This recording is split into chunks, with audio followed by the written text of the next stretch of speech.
All right. How's it going, folks? Welcome to the surprise stream because I said I was gonna next stream is tomorrow, but I streamed twice in the same day. But surprise stream nonetheless. Welcome to another Sword and Staff stream. This is Giga, and I'm with my co-host and friend Varsity. Hey, Giga!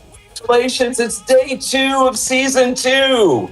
That's right, we're having a blast. I successfully hit exactly 106 this morning, which allowed me to do a bunch of skill pulls. So yeah, we're right on the path. We're doing good. So what I really love is this is day 2 of season 2, and this is your second stream. Does this mean you're going to have 3 streams on day 3 of season 3? Well, it's probably not going to go exponentially up, but yeah, I'll try to do another stream tomorrow morning to complete the the day 1, day 2, day 3 of season start, and then I'll probably stream tournament. So that means there's gonna be at least like 4 or 5 streams this week. So we're gonna have a lot of fun together. So stay tuned. Stay tuned. All right. So we're gonna get the ball rolling, but essentially, yeah. So this morning, I streamed pulling skills. So as we can see, all my savings are out. I did save a good amount. Most of that is from pop-up packs. So by the way, for mid-level spenders and above, highly recommend getting all the pop-up packs. If you want to kind of save up over the season. Highly recommend. Like those pop-up packs are really good value. They give you the pyramid currency, but also a good amount of like skill pull and relic and phantomon currency. So that's kind of how I saved up last season, because I did a bunch of spending at the beginning of the season, and then I didn't really have to spend much like for the entirety of the rest of the season, and I just kept I had a reserve of vouchers where I can buy those pop-up packs, but I just kind of kept saving up for an entire season and ended up with a few thousand in all of the pull categories. So I think, yeah, those pop-up packs are really useful, and of course just here and there a little bit of pulls here, a little bit of pulls there. You just kind of gather all the resource and save it all up over the season. So now this season does have 2 relic regions, so I don't know how many relics pulls I'm gonna be able to save up before the next region shows up, but at least I think for the skill pulls, should be able to save up a good amount during this season, ready for the next season. But yeah, anyhow, what's your take on that, Varsity? So the pop-up packs, there's 4 types. They're on a rotation. So every week you get at least 1, sometimes 2 of the different pop-up packs. Plus there's the events and everything else. So just taking a look at the minimum that you can get essentially between 8 to 10 packs without even needing any of the special events before the next relic push. And so at a minimum, if you're a spender, you should be able to get roughly 1,500 pulls of relics and skills over that 30-day period or more, depending on how much you want to go into the weekly buys and the special events. For me, I did exactly what Giga said, and I ended up with 2,300 skill pulls and roughly 3,200 relic pulls. So, you don't have to be the world's greatest tank like Giga is in order to get a pretty hefty stash by mid-season. Yeah, well, I'm not the world's greatest tank. I'm sure there are a lot other good tanks out there, but I do my best. I try. All right, so That is my personal opinion as your healer. So yeah. Thank you. All right, so today's for this stream, the main dish is we're gonna basically showcase all the new skills from tier 4, and we're gonna test them out. and I'm basically going in blind. So consider me just like I haven't watched any videos. I don't have any guides on this. I'm just going in blind. I'm just gonna test things out, and we're gonna look at the numbers, and we're gonna figure out the setup. And towards the end of the stream, once we figure out the setup, I saved today's guild boss for this exact moment. So once we figure out the best setup, I'm gonna go into that guild boss, and I'm gonna destroy that guild boss. so we're gonna end the stream on a bang, destroying the current guild boss. Does that sound like a plan, Varsity? It does. Before you go in, though, one quick question. So you've been preparing for this, for Tier 4 for a while. Are there any particular skills or setups that you're excited to try out, or maybe that you have questions about how viable they are? Yeah, so I'm super excited to try out the Light Sword Array because I'm a big fan of counterattack, and this particular one is very interesting because it also counts as a technique. So even though it's a counterattack, but it's also you launching a technique. So I think you can trigger anything off of, like anything that can be triggered off of techniques, like maybe the Nexion pet might be able to get triggered off of this. So that's going to be really interesting. So definitely want to test that out. The other thing I want to test out that I'm really interested in is Swirling Blade. So this move, in a way, is sort of like lifesteal, but except gaining life, you're gaining shield, right? So 20% of the damage is converted into a shield. Now, what's interesting for this one in particular is in PvP, right? So when the rounds go on for roughly like 10 rounds, the amount of shielding and healing drops significantly. And as a healer, I'm sure Varsity is well aware of that pain. So in a way, kind of to counteract that, right? This skill is going to be able to counteract the drop in shield gain to some extent, because right around where the healing and shielding drops is also when the damage gets ramped up. So basically, when the shielding amount is dropped, but the damage is ramped up, and because the damage is ramped up, this skill actually allows me to get more shield, right? So we may even end up getting more shield than the start of the round, and so that would be really interesting to see. What do you think of that? I love that. Are there any skills you think that kind of stack on other players' class skills, or maybe if you have multiple tanks, having multiple versions of the same skill makes a difference? That's a good question. I think the water ones for sure, because the way so the water knights, right? The way they work is a lot of skills they work off of the what's it called, the water status effect. Let me look at a charm. So cold, yes. So cold. So each stack of cold increases water damage by 5% and can stack up to 10 times. So if you have multiple knights that are doing the water, and I think in the future there's actually sorcerer skills that can stack cold as well. Like you can be a water sorcerer. So imagine you're a water knight and paired with a water sorcerer, and you're all stacking cold, and that could really snowball very quickly. That is amazing. Giga, I'm gonna go into the audience. I'm gonna be watching as you test and try to do the guild boss by yourself with these new skills, and just once again, absolutely thrilled to see all of these new mechanics and figure out, are they real, are they effective, or are they overhyped? That's right. All right. So, well, I'll get into it, but thank you for showing up, Varsity. I'll see you around. Bye, everybody.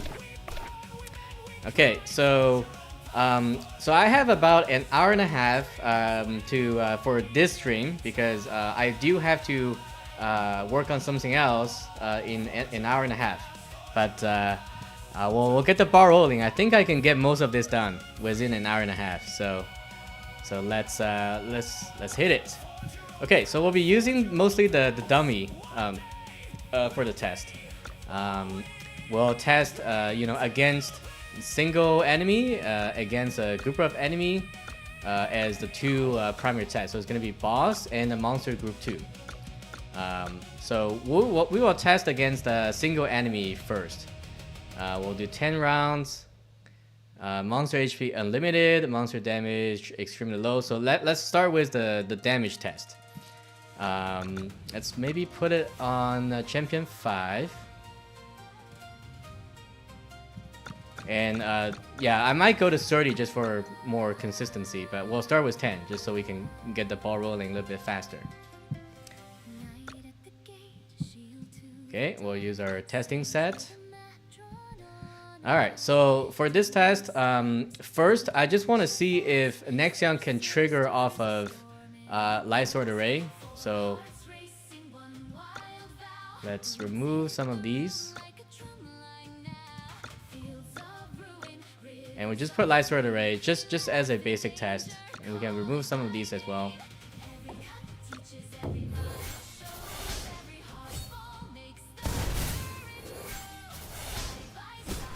Okay, it looks like it does not. It does not trigger the pet. That's good to know. But it is considered a technique. Okay, so let's get out of there. It would have been very interesting if it does trigger the pet. All right.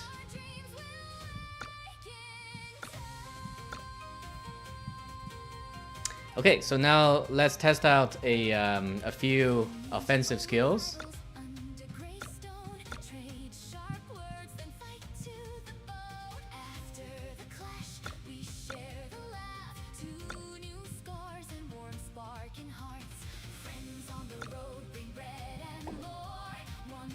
We'll put Raging Maelstrom here.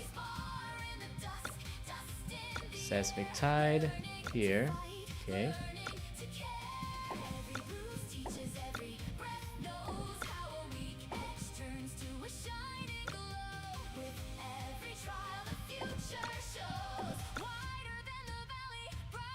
So this one knocks them back. Alright. Okay, and then on the charm for now, we're just gonna put something simple. And we'll take this off. Put something simple here. So this is just to get a sense of kind of the damage distribution between these attacks. Also, we can take the pet attack off.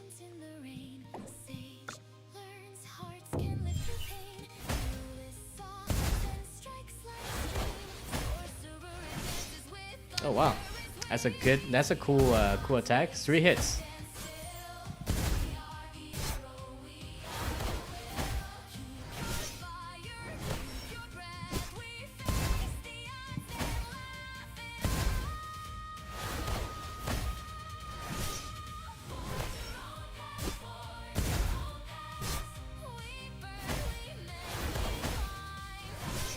And now most of my skills are immortal. And there are not too many level difference between them in terms of immortal tier. So while the test is not perfect because there are like 1 or 2 star difference between some of the skills, but they're mostly the same. So, alright, let's take a look. So against one boss, we see that Phantom Blade actually did really well. Wow, look at that. And Swirling Blade obviously did better than Raging Maelstrom and Sesame Tide because it's a single target, but not bad. 5 million. And the reason why Phantom Blade does so well is because large targets may take multiple hits. In this case, the large target is taking 3 hits. And then Seismic Tide is 1 hit. And this one is also 1 hit. This one also has knockback. These two are fairly similar in terms of damage. And because this one is bigger, AoE, and provides knockback, or actually, knock them back 1 grid towards the caster. Okay, so this is not knocking them back, but this is technically like sucking them in. That's really cool. Yeah, I would say, so this one is slightly more damage. But this one also has a kind of a movement thing. and it's bigger AoE. So I think in general, Raging Maelstrom is probably going to be better than this one. But we'll have to test it against a whole bunch of enemies to make sure.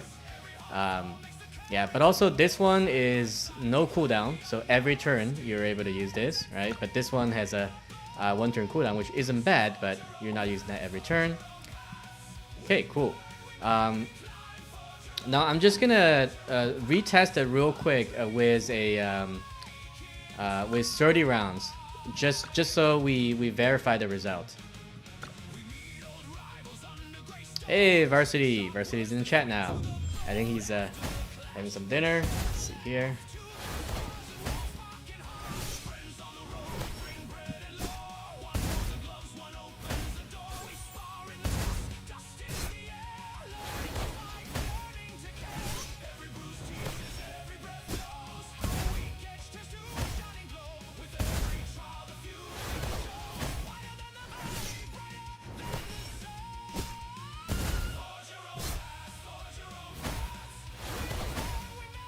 And welcome Paradox. Paradox is in the chat. And Oni CN. Welcome, welcome.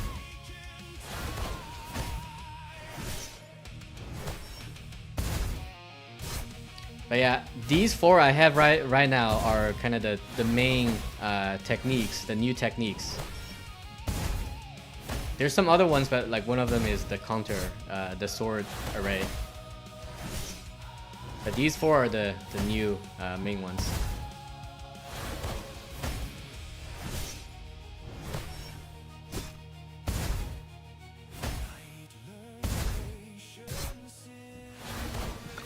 Oh, we can make it 3 times. Alright, let's see 3 times.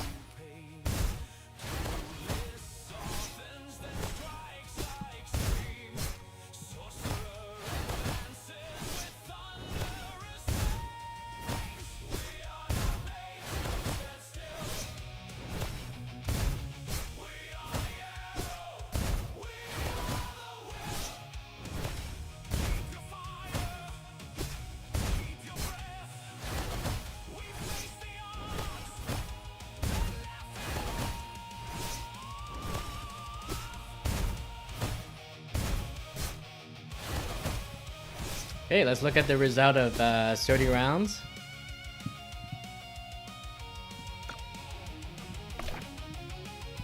Okay, this is pretty much consistent with the last test. The single target obviously did better than the 2 AoE, but the 2 AoE is pretty comparable. And this one has a bigger AoE and it pulls them in, so I would say in general, at least against one target, that is the case. And I suspect the difference here will be even, like it will lean even more in the Raging Maelstrom's flavor once we go to the AoE, like the multiple minion plus the boss test. So this skill, the Tide skill, it seems a bit underwhelming in this regard. And then Phantom Blaze seems to be really good. Like it's an AoE skill pretty big. Like look at this massive 3x4 AoE, but at the same time large target takes 3 hits, and so it significantly outperforms the other 2. Okay, so let's go to the next test.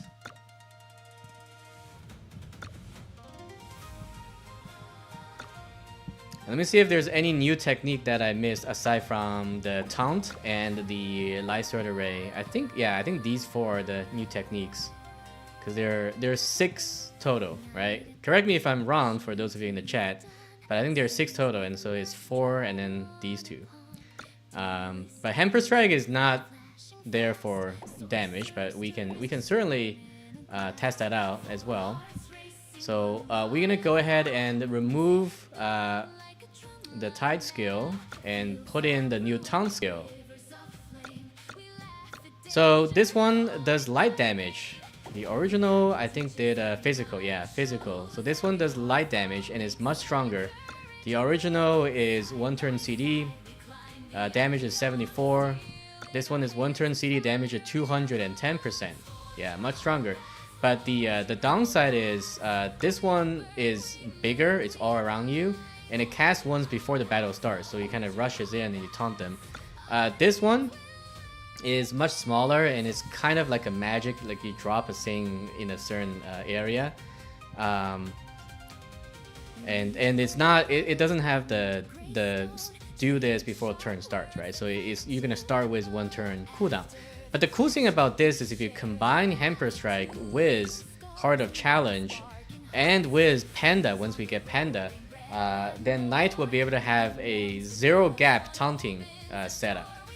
Because right now all the taunt have 1 turn CD, and all the taunt status only lasts 1 turn. So there is taunting gaps, right? There are turns where we're in the dungeon and things are not taunted. But with 2 taunt skills plus Panda, Knights can achieve no gap taunting. At least that's the case for dungeon, because in PvP they can resist the taunt and then you kind of screw. But yeah, so this is very good. Now, so now I just want to test its damage, but its damage is not the main selling point here. But just looking at the numbers, so 210% 654k, 182% 488k. I think it might actually do more damage than Raging Maelstrom, which is an actual AoE damage skill. But we'll see. We'll take a look. They're fairly similar. I mean, this one has 2 more stars, but it's not that huge of a difference. These are all pretty similar. So let's take a look.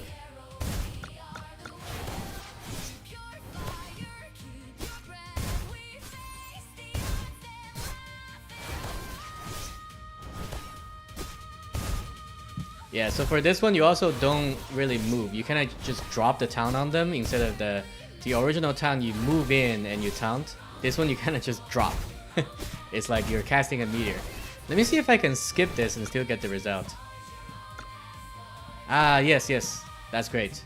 I'm not sure if this was there before in the last season, but this is really helpful that we can skip and we can still see the result. Saves a ton of time.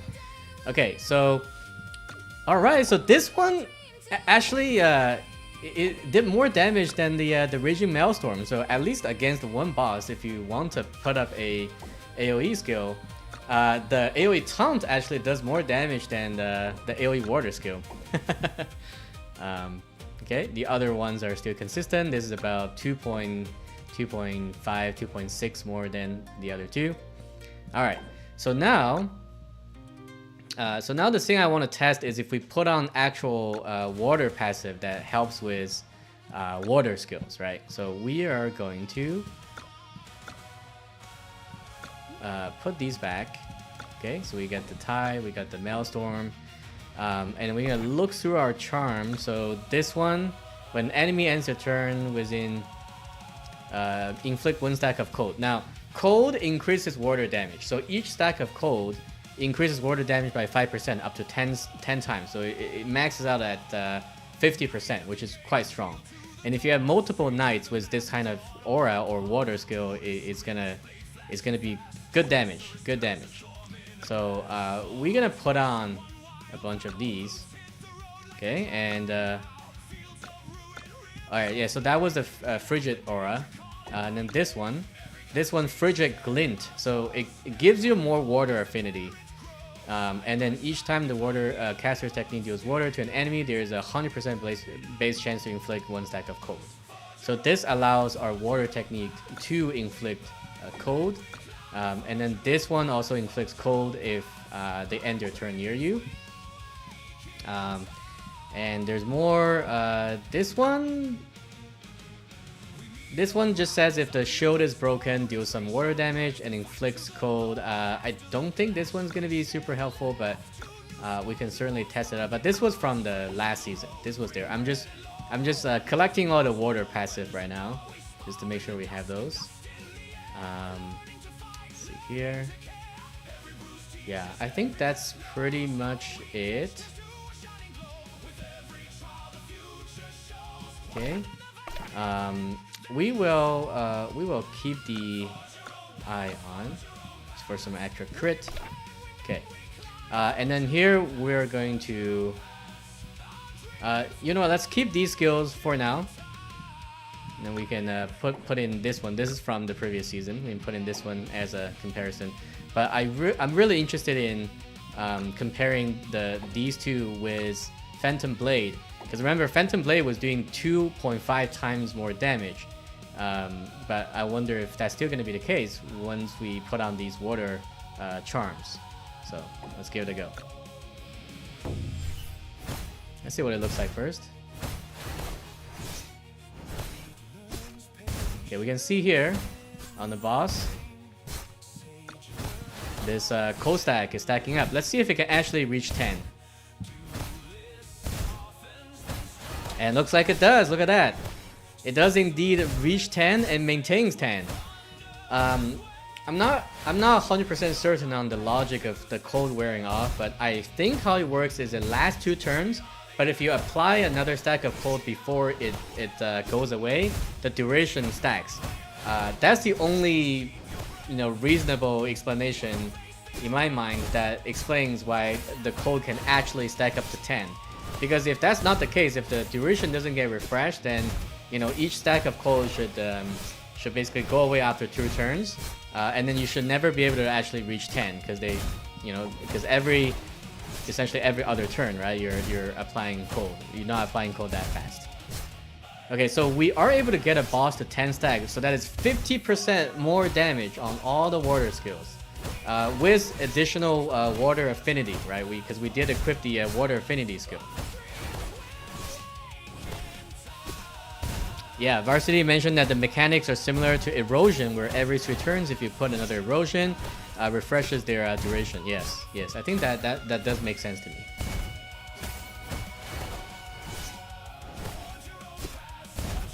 Alright, let's see if our holy skill is still the winner after all the water supports.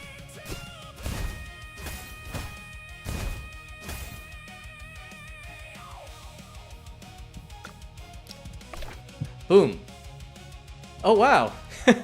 On par. Hey, look at that. Surprising, right? You would think that, after you spend, 3 slots on water support, that these would do better than Phantom Blade, but look at that. Phantom Blade pretty much performs on par, even though, we've given water all the advantage here. But Swirling Blade is doing very well. I mean, it's doing 42 million, almost like double the other ones. But I mean, it's single target, so we do expect it to do better. But yeah, that is pretty cool. And then Frigid Aura by itself did 19 million. That is actually quite good. Yeah, because this is just one passive. It's giving you more cold stacks. So I guess this really helps maintain the cold stack, because even if you don't attack them, as long as they are near you, when they end your turn, their cold stack will get refreshed. So yeah, this one is really, especially against fast target, I think you can rapidly increase their cold stack. And look at that, 20 million, right? So pretty much on par with an actual technique. I think this charm is probably underrated, and this one is quite good. Yeah, but I'm sure the water affinity definitely helped. Yeah, and this stacks the cold stacks very quickly. Ripple Impact probably didn't really help here because I don't think it triggered. Because you can see it dealt 0 damage. Because my shield has to burst for this to trigger. So to be more accurate, it did not require 3 passives. It requires 2 slots in your charm, and then you will get these results. And then the Tide and then the Maelstrom will deal equivalent damage to the Phantom Blade with the 2 new water skill. But yeah, I guess water build is a thing. This is decent. This is not bad. This is not bad at all. All right. And 135 million. Okay. All right. So now what we want to do is, actually, right before we go to the next test, let me just do this real quick. And in the charm, we can take that one off because that wasn't really helping.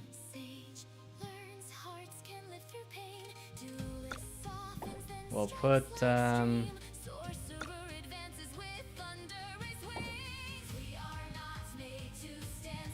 we'll put in Pursuit of Victory in here. And we keep the eye. Okay, so because cold is a debuff, right? Pursuit of Victory says increases thunder efficiency, but also deals increased technique damage to enemies affected by alignments and debuffs. So that should buff our damage. That should buff our damage. And then I also want to see the, you know, this is from last season, but how does it how does it benchmark against the new ones? If we look at just the numbers, this one is a little bit higher. 200, 182, 488, 377. So that one has a little bit more kind of the non-percentage damage, but they all have one turn cooldown, and the difference is this one is bigger AoE, but also knocks things towards you. But yeah, let's take a look. Let's take a look at this. So now we're just all dealing water stuff. Okay, and then we can skip this. Let's look at the result. First of all, 175 million. Already much higher than 135 million, the one we had before. So I think the passive, this one, you know, made a big difference. This one, you know, you get the 25% almost damage bonus, plus you know, some non-percentage. All right, so I guess these three are all pretty similar. See, 39, 39, 41, very similar. And still pretty, you know, equivalent to Phantom Blade. Frigid Aura dealing decent damage. Frigid Glint. Okay, pretty good, pretty good.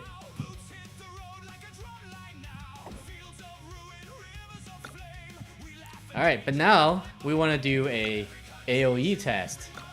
And because all of these skills are AoE skills, this is the real deal.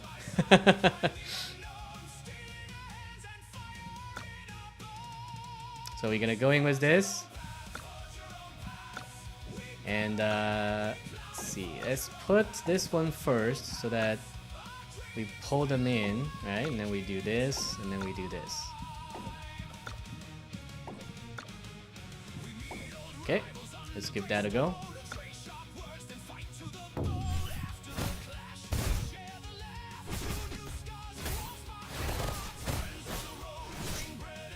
Ooh. Wow, look at that. I think Frigid Aura is gonna be dealing massive damage here. Because anything that ends their turn right next to me, look at that, it's gonna get the Frigid Aura. Look at that, I'm not even moving and I'm dealing massive amounts of damage.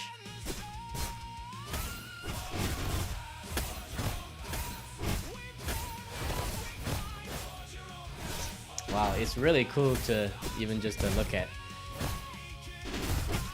Look at these numbers.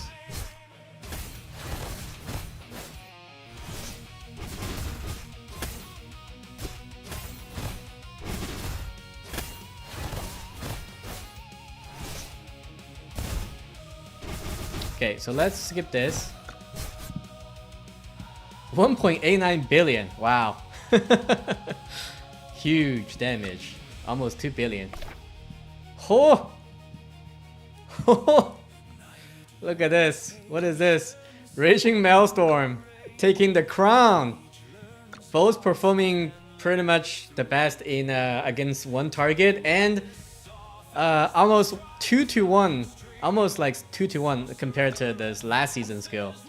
But also significantly outperforms Seismic Tide. And it has a knock things back towards you, like suction, suction effect. That's amazing. I suppose you may want some of these water skills just to help you stack the cold faster, because if you're using Frigid Glint, right? You know, you inflict cold every time you deal damage with water, so you could use some of the other stuff to help you stack cold faster. But if you're just using one water skill, Raging Maelstrom, man, that's the way to go. And finally, Phantom Blade has fallen off. Phantom Blade has fallen off. But I'm curious to see how much these two are helping. So we're gonna take these two off, and then we're gonna take a look at Phantom Blade. How does it compare with the other ones again? So we go here. So that was 1.89 billion. Let's remember that. 1.89 billion. I'll just type it in chat so we don't forget. Okay, so I am going to take this one off and take this one off. And that's it. We go in for another test.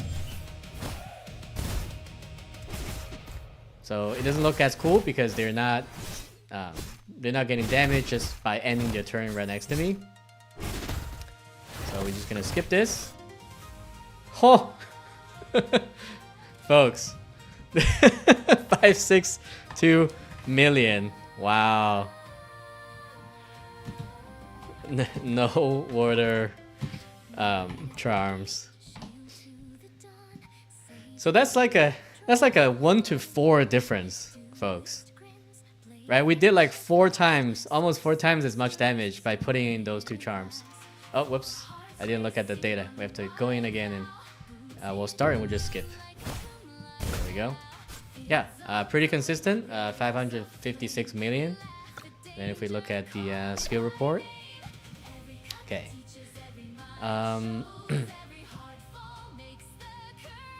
Okay. So without the charms, the amount of damage Phantom Blade deals is again fairly comparable to these two, but still, Raging Maelstrom outperforms 2-1 in a big AOE situation. So guys, Raging Maelstrom seems like the way to go based on my testing. Yeah.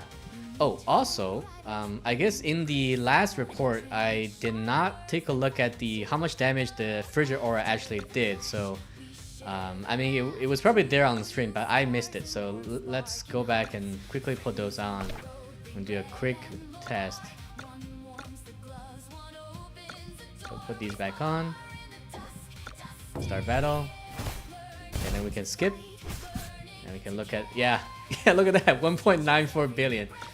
We can look at a skill report. Okay, Frigid Aura, how much did you do? Wow, 416 million.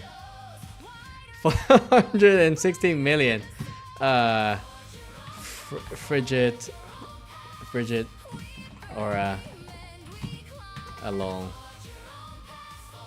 Folks, this is a charm, okay? This is a charm. See, I knew this charm was underrated. That even during the single boss target testing, I knew this was gonna be good. Look at that, 416. Like pretty much as good as Tide and almost as good as Maelstrom, actually. Huge. This one is huge. Okay.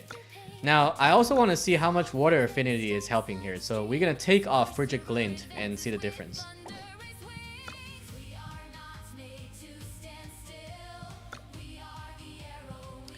Frigid Glint,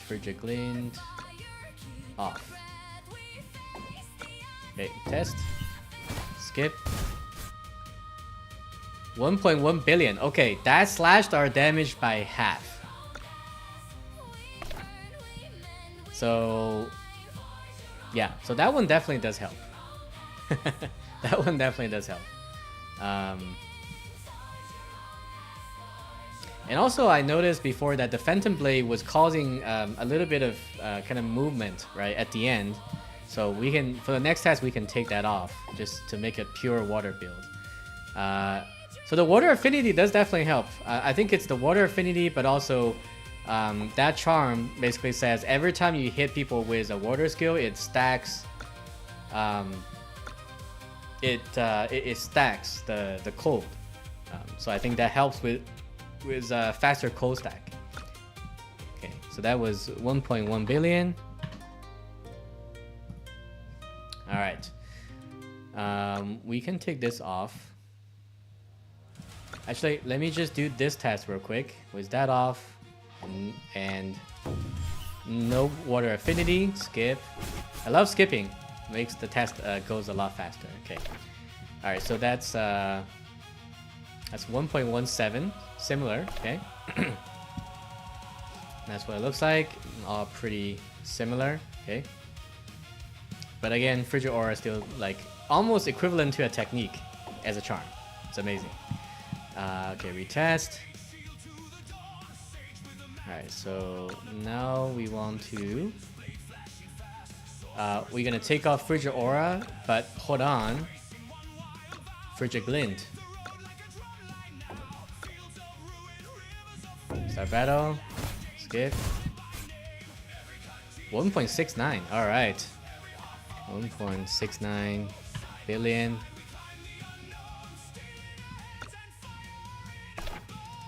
Okay, so even though the frigid aura is very strong, almost dealt the same damage as a technique, but actually in terms of your damage in an AoE situation, Frigid Glint is more impactful. Because if we take off the aura and leave the glint on, we dealt 1.69. But if we take off glint and leave the aura on, we dealt only 1.1 billion. Like, that's a pretty big difference. So ideally you want both of them on, right? So you'll get the 2 billion. But in this case, if you only have one slot, if you're water build but you only have one slot, you would actually put on Frigid Glint. And I imagine it would also do better in a kind of a versus one target situation, because Frigid Aura is highly dependent on how many things are near you, but Frigid Glint is just buffing your water build. So that 7k affinity, I think, is doing a lot of things here. Okay, cool. And just for completeness, again, we will put back on this one, and this time we don't have the force technique, so we should be getting around 2 billion. Yeah, 2.3. Yeah, and definitely taking off the force technique in this case actually allowed us to do more damage, right? Because I've always said that movement and positioning is important. So in this case, we took off a damaging technique, but we actually dealt more damage. And that is because of positioning. Seems like, you know, Frigid Aura, right? And all of these are kind of a ball shaped, like a you know, it's an AoE shaped around you. So the last skill we had before made my character move forward and do a big slash, because the AoE shape is in front of you. It's like 3x4 in front of you. Versus all of these are ball shaped, so it's better if you don't move. If you don't move, you can catch more things with Frigid Aura. But yeah, look at this. Frigid Aura now pretty much on par with Maelstrom. The exact same damage as Seismic Tide, so crazy.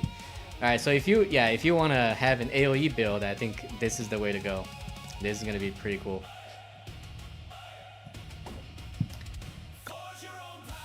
Alright, so now we want to go back to testing more single target.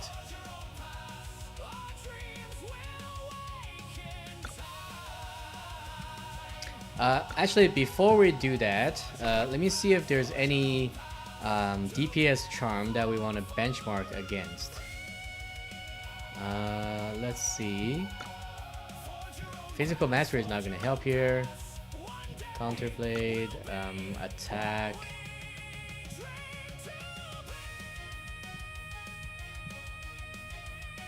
Okay, the only thing that I think could make a difference, so like let's say you have this setup, right? Would you replace Frigid Aura with like attack? I don't think so. Right? I don't think so. But just for science, we can do that, and just to test it out. And I don't think there's anything else here that's really the like an attack. It's gonna be impactful here. 2.27, yeah, the damage went down, so it's not that big of a difference. Surprisingly, it's not that big of a difference. So I guess if you have a strong warrior's essence, you could still use it, right? Because before it was 2.31, and now it's 2.27. So, you know, for people who thinks the the Warrior's Essence, which only gives flat attack, is basically useless in, you know, past season 0. Well, that's incorrect, because we all learned how strong Frigid Aura is. I replaced a whole Frigid Aura with just Warrior Essence, and our damage didn't drop too much. It's basically equivalent. So, you know, things from the, you know, tier this is tier 1, right? Things from tier 1 is still good, still usable if you have a strong version of it. So that's why it's always good to check and, you know, benchmark. Okay, so now we're gonna put back Frigid Aura. And I think the highest damage setup for an AoE in this case is either gonna be like this with eye for an eye, because a lot of things are gonna be hitting me, or replacing the crit with Pursuit of Victory. And technique, ideally we want something else that's kind of deals damage around you, and ideally that's water. So what comes to mind is the Luna Water Thread. So like we can do something like this.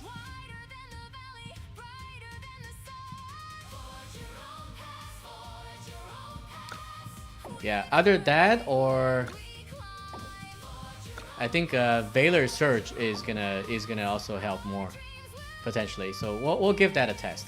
So first we'll test out the how much damage this does.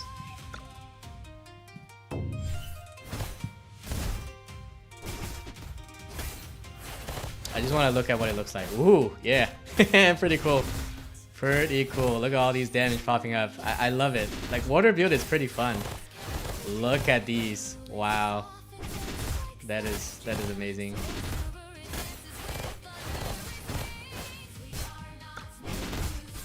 Okay, so we got 2.56 billion. I want to, let's see.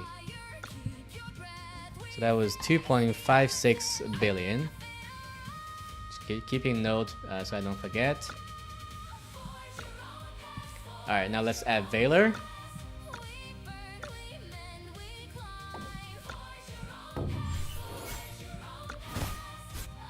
$3.69, there we go. Now we're talking. 0.69 billion. All right. Now we're definitely talking. Now let's replace crit with Pursuit of Victory, because remember, cold is debuff.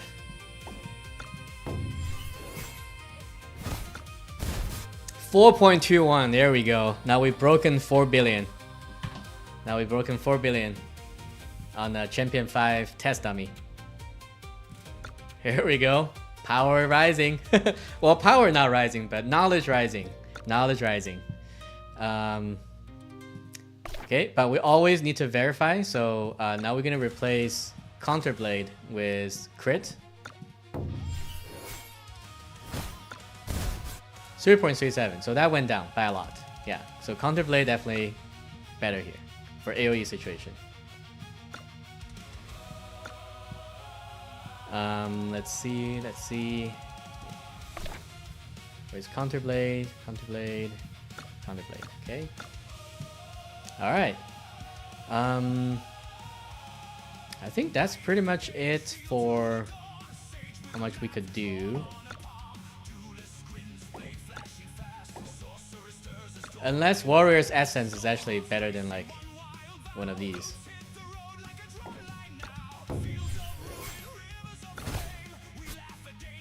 Oh, 4.41. All right. My Warrior's Essence is actually pretty strong, so maybe that's why. Let's do another test. 4.33.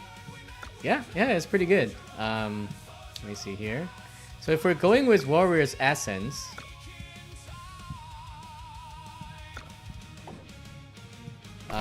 is Counterblade better or is Pursuit of Victory better?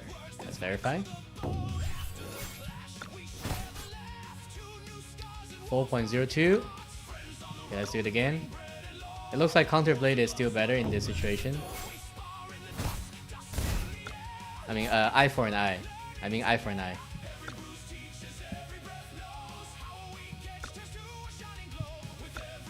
Okay, so yeah, so that 4.41 is the highest damage we could get with this setup.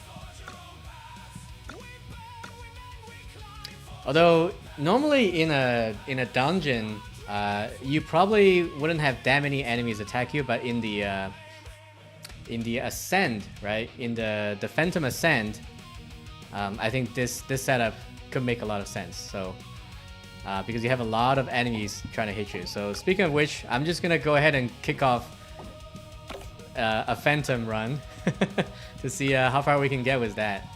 So this is 10.3 million power. I'm at 7.4. So this is 3 millions higher than me, and we're gonna use our the set that we just discovered, and we're gonna put this on. There we go. So now we also have the pet.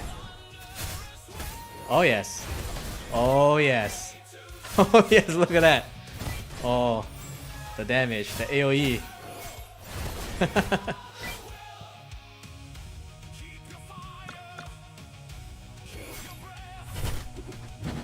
Now I don't have any defensive stuff, so I suppose I could die here.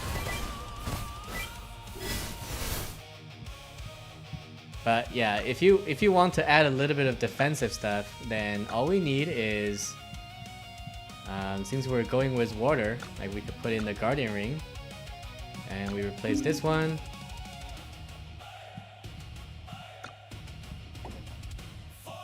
Yeah, something like that.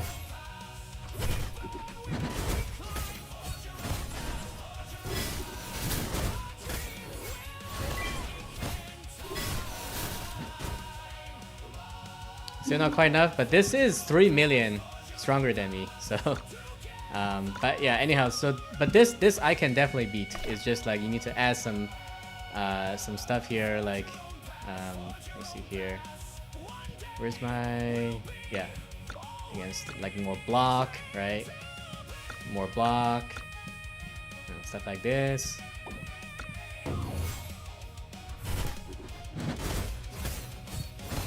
See, now they're not killing me.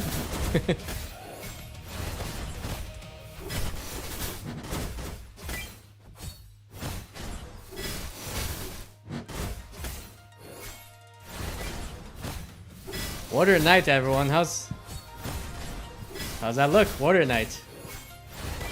Yeah, got that done. Okay, we put on an auto challenge. We'll go back to skill testing.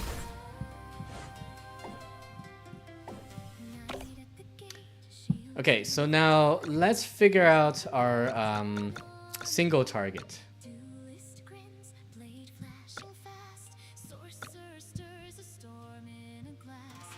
So let me go back to the boss dummy.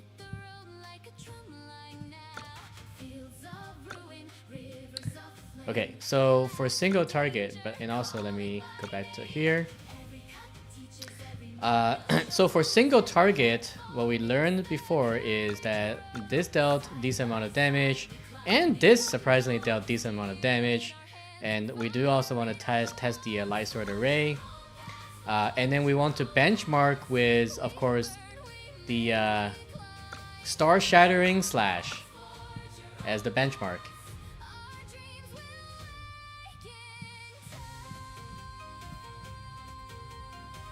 Okay, let's give that a go.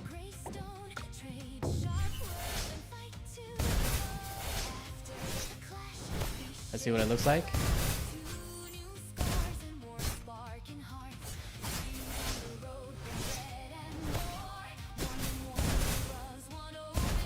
Okay, let's skip it.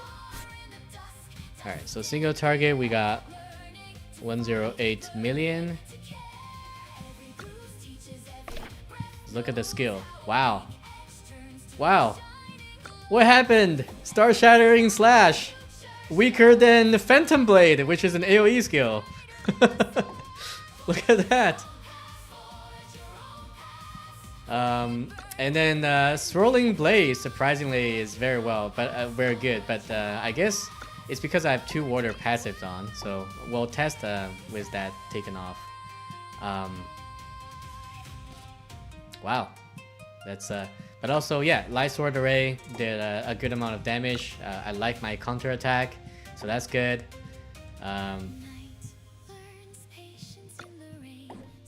Wow, very nice. So, but I think in PvP, like this is considered, like players are not considered large targets, so it may not work that well in PvP. But against one boss, apparently this is stronger than Star Shattering Slash. Let's run the test again without changing anything, just to verify that. Skip. 109. Okay. Yeah. Yeah, Phantom Blade. 1-star Immortal, stronger than 5-star Immortal Star Shattering Slash. Yep. Look at that. Although, depending on your stats, right? Depending on your stats, it could be different. My affinities are pretty similar across all elements. So it's not like I have super high holy affinity. But yeah, depending on your stats, the results might be different for you. But again, look at that Frigid Aura dealing 25 million, pretty much the same as these attack techniques. And this is against one target. Wow, I'm surprised. This is better than I thought, because Frigid Aura was dealing crazy damage against a group of enemy, but now against a single target, this is dealing more damage than Star Shattering Slash. Wow. And actually more damage than Phantom Blade, just to be clear. Okay, but let's take off the 2 water skills. Let's take that off for now. I mean the charms. Okay, let's test that. All right. Let's see. Okay. Swirling Blade is surprisingly good. Look at that. It's still pretty much the same as Star Shattering Slash. Wow. Even without the water support, like this is equivalent to shattering the stars. Think about that. But obviously, without the water support, the Light Sword Array and Phantom Blade is becoming a lot stronger. Okay, okay. Now let's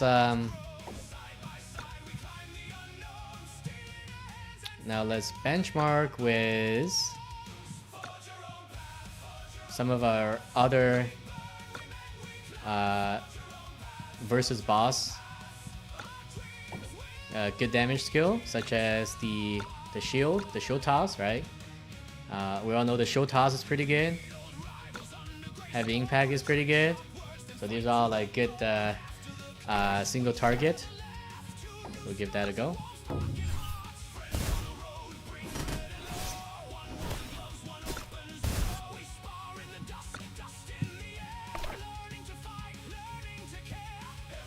Alright, Show Toss is surprisingly keeping up. It's pretty good. It's dealing more damage than Swirling Blade. Very good. Phantom Blade is still the strongest without any other factor in the charm. Heavy Impact, unfortunately, is not keeping up. Then in this case, against one single target, I think the best damage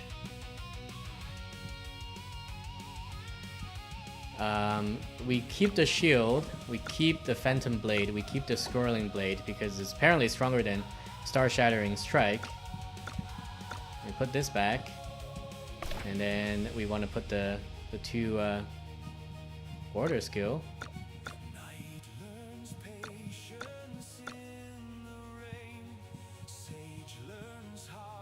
And then if we just want to go with like massive amounts of damage, we take that off, put that on.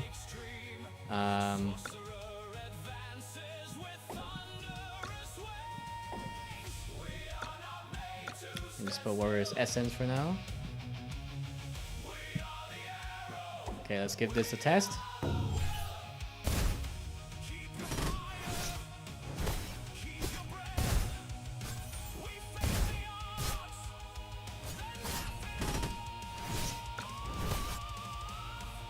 All right, 221 million.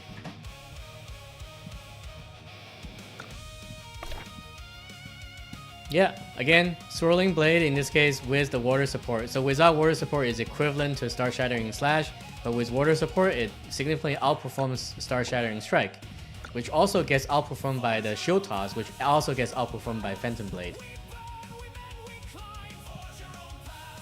And our Frigid Aura, even against one target, is equivalent to a Star Shattering Strike. Did a little bit better actually. That's very good, that's very good.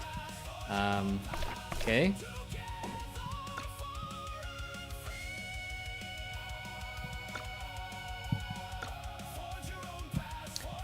Okay, so now let's replace Star Shattering Strike. Actually, before we replace Star Shattering Strike, there's something I want to test. So we could put on. Let's see. I was thinking about Eye for Night, but that shouldn't help as much because it's just one target. Yeah, so let's replace the least performant skill in this case, Star Shattering Strike, with Valor Surge. Go. Skip. Ah, yes. 281 million. Very good. Okay, Shield Toss. Phantom Blade. Soaring Blade is approaching 100 million. Very good. Frigid Aura now deals 61 million. Very good. Let's see if we could tune that a little bit higher.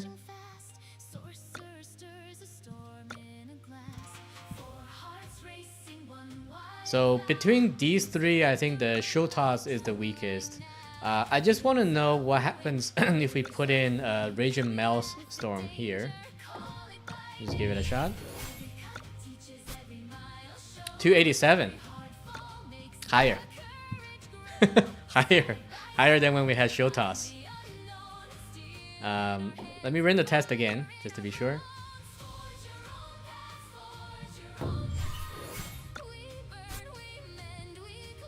$248. I guess there is some variance here. 309. Wow. I wonder what is the actual factor here. Maybe it's the Swirling Blade critting, but 62 million is pretty equivalent to let me see here. I think we need to put the Shield Toss back.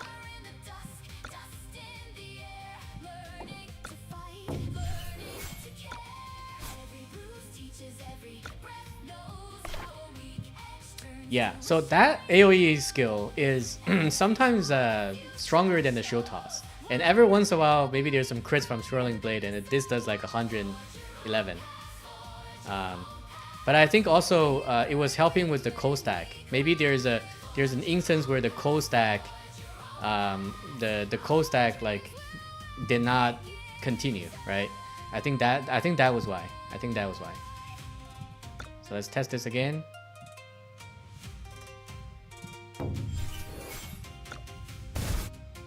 $284, not bad. Yeah, so Shield Toss does about 61 million. So in this case, if we have a cold skill that does the same, about the same as Shield Toss, we should actually use the cold skill because it helps with the water, keeping up the water, the cold buff. So it looks like we're gonna use Maelstrom even for single target. It's just a skill that's used for everything, I guess. Maelstrom, boom, boom. Okay. Yeah, 286, pretty good, pretty consistent. Yeah, I think the cold buff is definitely helping because every time I have put the Maelstrom on, this does more damage. Okay, I don't think we can replace Phantom Blade because this is good damage, but we gotta test, we gotta try.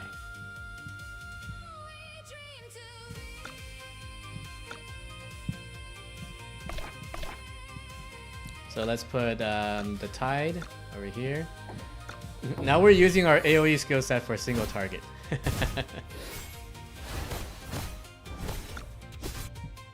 Wow, we actually did more.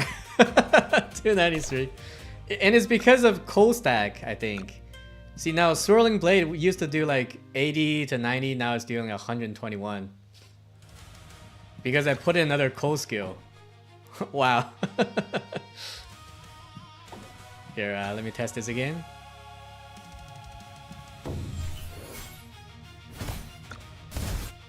$292, yeah. Yeah, pretty consistent, see? 100, almost 120 million, right? So you're telling me that for single target, I'm not supposed to use a skill that's optimized for a single target because it's a large target and it hits like 3 times, right? Because see, if I replace this, going back to this setup,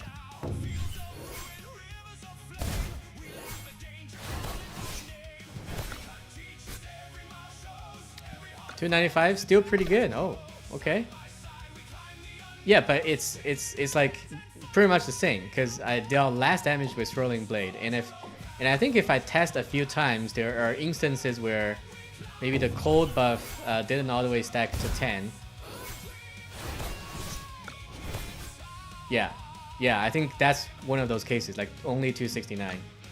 So we can see, yeah, this one dealt much less damage. This one also dealt much less damage. I think let me watch this and see if the theory can be verified. So we can see this is currently 2 stack. Yeah, see? The stack went away. It was not enough to keep up the stack. See? Did it again. 3 stacks. 4 stacks. Okay, so now it's keeping up because it's standing right next to me, and when it's standing right next to me, Fissure Aura is keeping the stack on. But as you can see from the there were a few turns at the beginning where the stack was falling off. So my theory was correct. The stacks were falling off. See, 1, 2,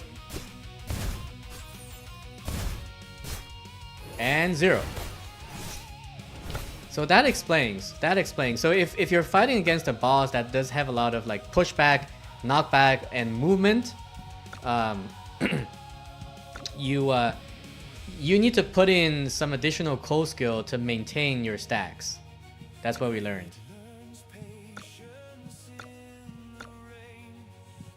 Yeah, so something like this, right? So if we put this in, even against a single target, it's going to be more stable and more consistent. You see, every turn, I can hit it. So even though it's knocking me back and it's like walking around, the stacks are stable. The stacks are not going away because the... okay. So that's the real usage of 304. There we go. Let's write that down. 304 million. That's the highest so far. So the real usage of this skill, right? Because it has no cooldown, this skill, we've done the testing, and in most cases, Maelstrom just outperforms the Tide. So I was thinking maybe there's not a reason to run Tide, because in AoE situation especially, Maelstrom is just so much better. But in this case, the Tide is actually used for continuing the water stack, because this skill has no cooldown versus this one has a 1-turn cooldown. So this skill is very good for refreshing the water stack. Because in PvP, players also have resistance, so I'm not sure how this will perform in PvP. Maybe as a water knight, you need to get more debuff resistance, but in PvE situation, I think having this is going to be really useful.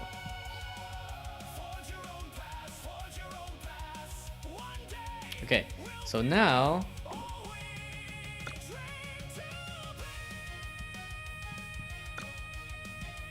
I guess we're just going all in on water, even even for a single target. Apparently, carrying a bunch of water skill is where it's at. I do want to test just replacing this with that. It's probably not going to do as much damage because Valor is a huge buff. Yeah, that's not enough. Okay, so we'll go back to Valor.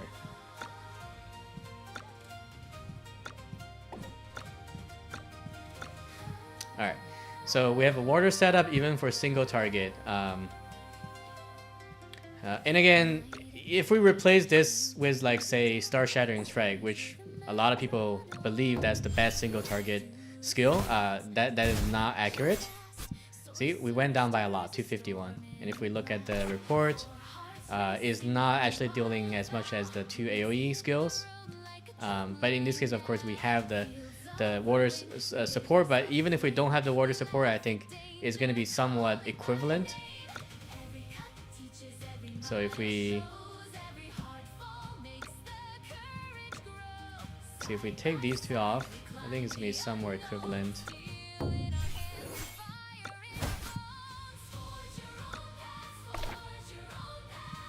Oh, I guess if we take them off, this is better.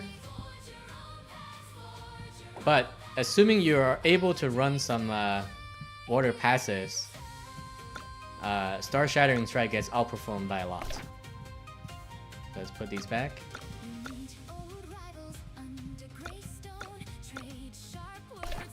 And this is also the case with the Shield Toss, which typically is a very strong skill against one target. Yeah, but as we can see here, it gets outperformed by the Tide and is equivalent to Maelstrom. So it would be better to just do the single target skill since we're hitting one target. So you put the Swirling Blade back, and also this is really good because it gives you a shield, so it gives you a level of survivability. So now we just need to figure out the charm side. Let's see. So the things that could potentially boost damage, these are all defense.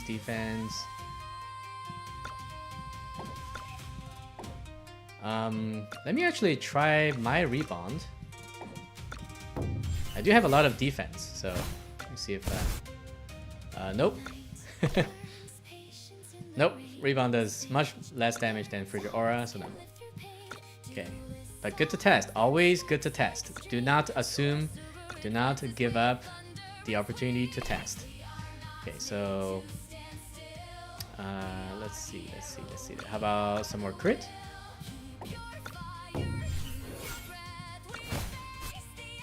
Nope.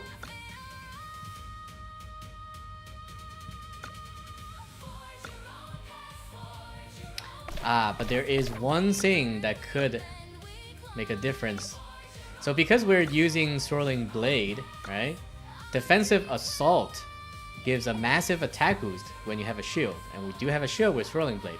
So in this case, we're gonna want to move things around a bit. Something like this.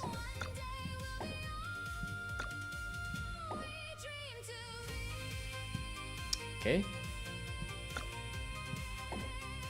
So now we have a shield, and because it's cold, we're also dealing debuff.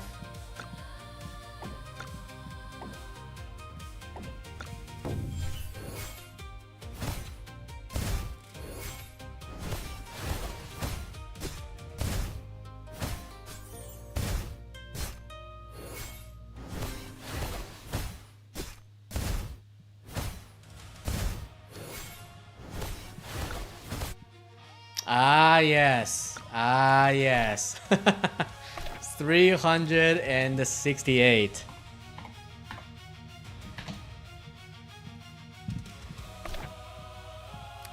All right. Swirling Blade dealing huge damage. These two are about the same, 84 million. Frigid Aura, 59 million. Yes. Having both the Defensive Assault and Purity of Victory on is definitely helping a lot. Because the cold is giving us both the shield and the debuff. Alright, let's see, what else? I think if we're running a cold build, we pretty much should just have these two on. Because we know these two help a lot. And Frigid Aura is really helpful in terms of keeping up the cold stack. Although, I think in this situation, if I replace... Because it is at the end of the day just one enemy. If I replace Frigid Aura with Warrior's Essence, the good old Warrior's Essence, maybe that will give us more damage. Slightly more. It is a little bit more, but it's not that big of a difference. Let's do another test. Ooh, 395. That one is much bigger actually. Let's test again. 389. Wow. Okay. 395. All right. So I guess Frigid Aura is not as good as Warrior's Essence. Warrior's Essence, which is a T1 skill, not useless. Not useless. Apparently in this situation better than Frigid Aura. Let's just put Frigid Aura back and retest. 383. It's not that big of a difference, but it is a difference. He's 375. It's in the 370, 380 range. 370? Yeah. Yeah, so actually Warrior's Essence, not ready to retire. Just good old flat attack against one target, not ready to retire. Look at this. 392.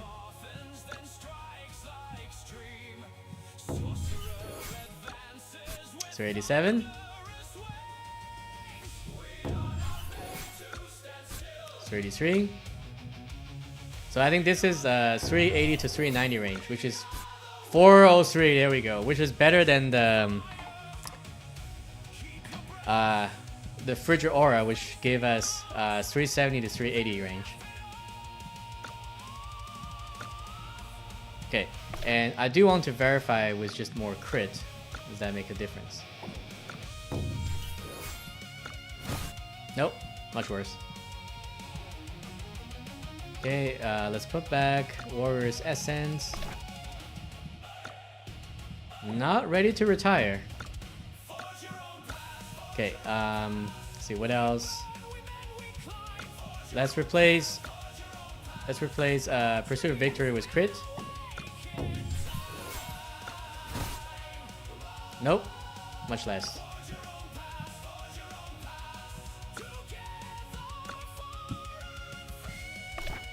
Let's put this back. Replace Defensive Assault with crit. Much less. Okay. So, yeah, I mean, I think we've tested most of the, pretty much all of the charm that gives attack in this case. Let's see, put this back.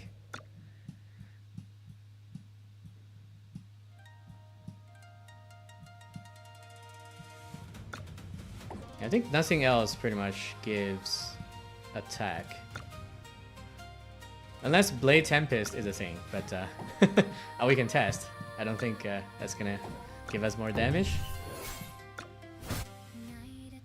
Not bad actually, but not really. Blade Tempest did 6.8 million.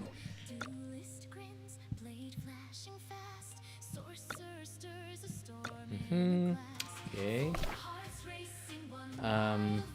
Yeah, and since we're dealing mostly elemental, I don't think physical mastery is gonna help here.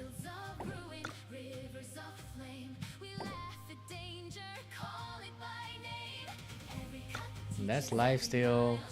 Yeah, so I think we've tested all the options on the charm as well. That's damage reduction.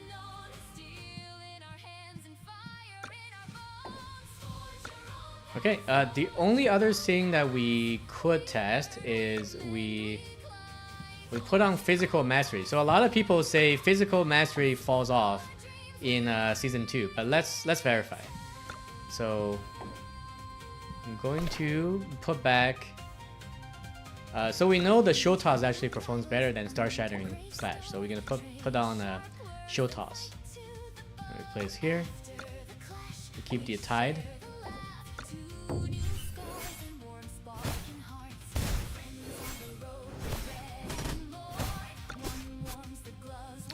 Three to 6, okay, not bad. Let's look at the numbers. Still not enough. It is now slightly better than Sesame Tide, but overall we are dealing less damage, even though we put on the strength rules. And strength rules is giving 38,000 mastery, so I guess there's some truth to the fact that mastery does start to fall off in season 2. But it did buff the shield by quite a bit. But now let's compare this, right? So we got 326, right? So let's compare this with just a good old flat attack. Let's see which one does better. 384. See? So all we did was we replaced physical mastery with warrior's essence, and this skill actually did more damage. Because this was like 92 million, now it's 102 million. So flat attack still good. Flat attack still good. And physical mastery is not that good anymore, I guess. Let's put this back. Alright, so this is our, I guess, DPS setup, right? So let's put that into our single DPS. We can finally say goodbye to these these old skills. So let's see, what do we have? Okay, so we'll start with this, and this, and this, and this. Okay, and then on the charm we want the water affinity, the good old flat attack. Oh wait, I think I'm changing the wrong set. It's supposed to be single DPS, yeah. Yeah, we'll worry about that later. So this one, technique. This one, water blade. This one, and this one. Okay, and then on the charm side, water affinity. Not counter blade. Where's my flat attack? Oh, it's already there. Over here. No physical mastery, unfortunately. No crit. Damage when they have debuff, and damage up when I have shield. So yeah, I think that is in fact the strongest setup against single target, even though we have 2 AoE skills. Yeah, and I don't think it's because I have a lot of like water affinity or something. Let me check my affinity. Light affinity 8.5, water 10. It is slightly more, but I haven't pulled any like elemental relics, so these are all pretty much the same. My water is higher than my light, but I don't think that's that huge of a difference. All right, so look at that. Oh, I guess we didn't climb after the one we did climb. Okay, so now we should have a setup that's very strong for single target. So let's go into Crucible.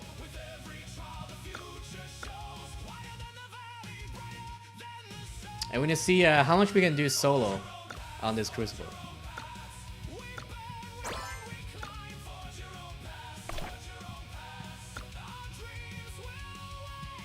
And add some waifu.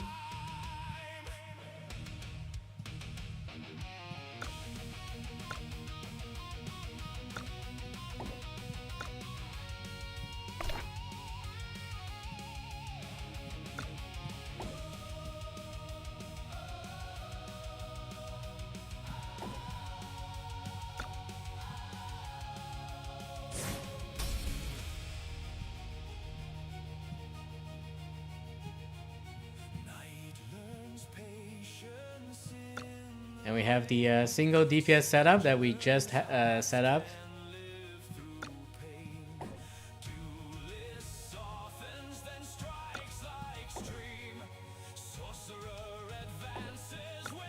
Okay, let's see.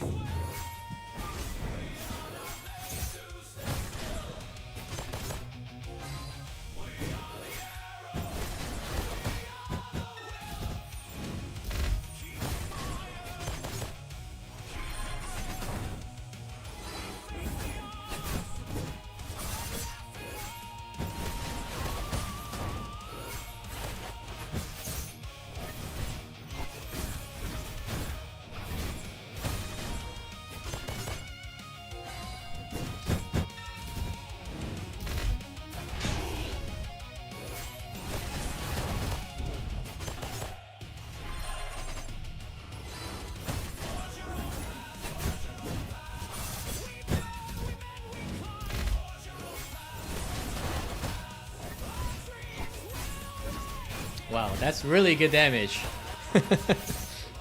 Even though 2 of my skills are AoE, but based on our testing, that's what dealt the most damage. And we can see the boss has 10 stack of cold. It's very important with this setup to have cold stacks. So we need to maintain 10 stacks of cold. Oh, he's dead. I didn't catch how many rounds that was, but he was definitely dead fairly quickly. I think it was maybe 7 something round. Let's look at the damage. Yep. Yeah, this is consistent with our testing result. So these two dealing equivalent damage, but about half of Scrolling Blade, but still like very high damage compared to other skills we can use. Yeah. Oh, that was round 7. I saw round 7. Yeah, round 7. Okay. So now we can solo this at round 7. Alright, so now it's time to kick some ass for the guild boss. I've saved my attempts for this exact moment.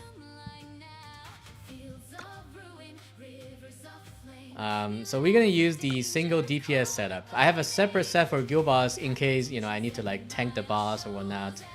But in this case, we're just gonna use a single DPS setup.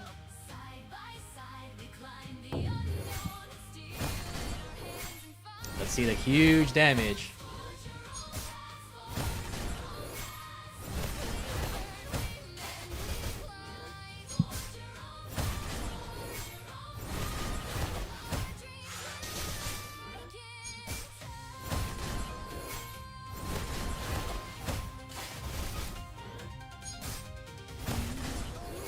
I have a water aura around me, which is actually kind of cool.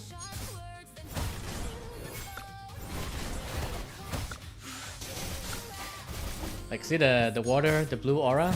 Actually looks pretty cool.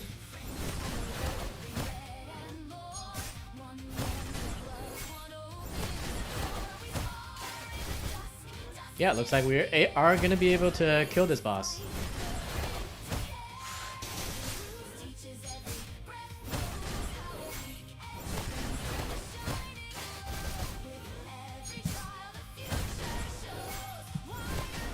Alright, solo that guild boss, the rest of his health.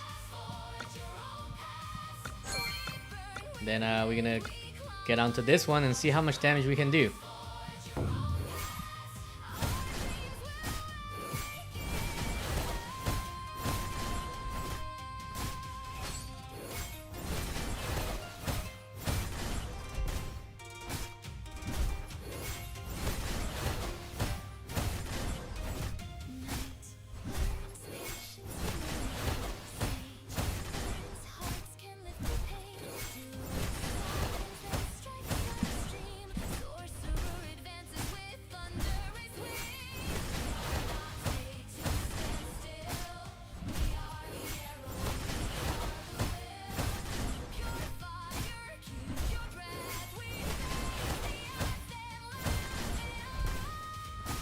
So it looks like tonight's damage test has paid off. We now have a good AoE and single target setup for damage.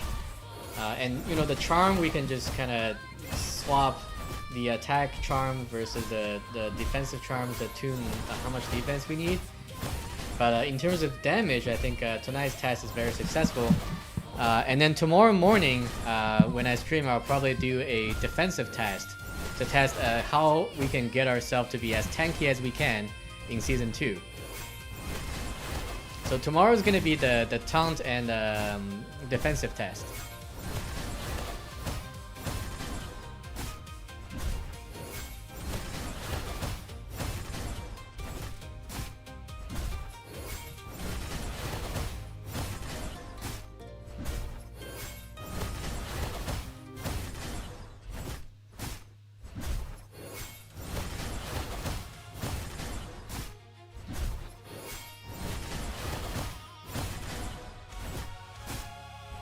I think we did a decent amount of damage to this boss.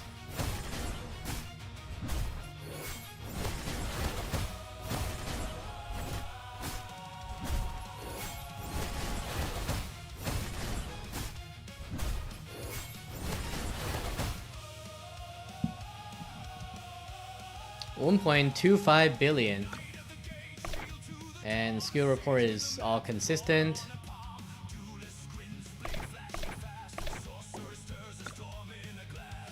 Oh wow, we did more than 50% of his health. Look at that.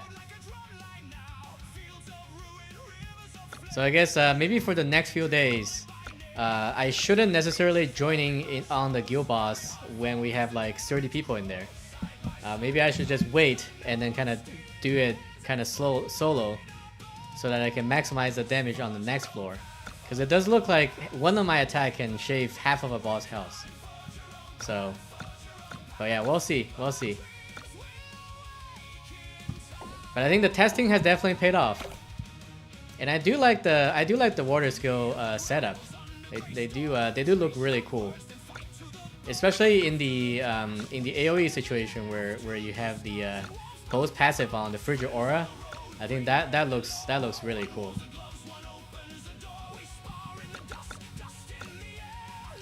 Alright, anyhow, that will be it for tonight's testing. I hope you enjoyed. Like I said, tomorrow I'll find some time to do some defensive tests on tankiness in regards to the new Knight T4 skills.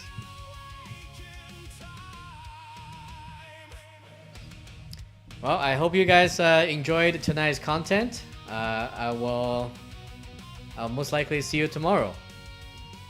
Thank you everyone for joining the chat and joining on the live stream. And thank you again to Varsity who joined at the beginning. And I'll see you folks later. This has been another Sword and Staff stream. This was Giga, and Giga signing off.